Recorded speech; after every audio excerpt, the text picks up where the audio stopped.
இதை கண்டிப்பாக உங்கள் வீட்டில் பிரேக்ஃபாஸ்ட்டுக்கு செய்யுங்க. நல்ல ஹெல்த்தியான டிஷ் இது. செய்து பார்த்துட்டு கமெண்ட்டில் எப்படி இருந்துச்சுன்னு சொல்லுங்கள். கொண்டக்கடலை ஊத்தப்பம் செய்கிறதுக்கு நான் கொண்டக்கடலையை நைட்டே தண்ணியில் ஊற வச்சுருக்கேன். இப்போது இந்த கொண்டக்கடலையை வச்சு எப்படி ஊத்தப்பம் பண்ணலான்னு நான் உங்களுக்கு காமிக்க போகிறேன். ஊற வச்சு எடுத்து வச்சுருக்க கொண்டக்கடலையை நான் மிக்சர் ஜாரில் போடுறேன். இதில் கொஞ்சம் பெருங்காய பொடி ஆட் பண்ண போகிறேன். தண்ணி விட்டு நல்லா அரைச்சி எடுக்க போகிறேன். நல்லா கிரைண்ட் பண்ணி எடுத்துட்டேன். ஒரு பாத்திரத்தில் ட்ரான்ஸ்ஃபர் பண்ணுறேன். மாதிரி கிரைண்ட் பண்ணி எடுக்கணும்.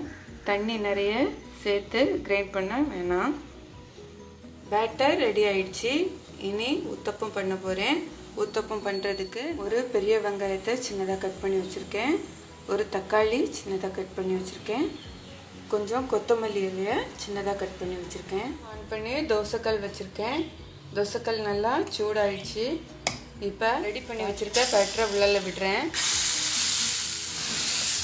நல்லா ஸ்ப்ரெட் பண்ணி கொடுத்துருக்கேன். இதில் கட் பண்ணி வச்சுருக்க ஆனியனை ஆட் பண்ணுறேன்.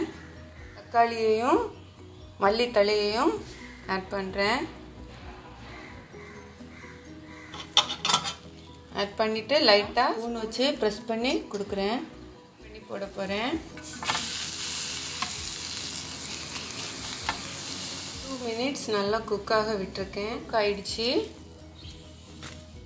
கொண்டக்கடலை ஊத்தப்பம் ரெடி ஆயிடுச்சு.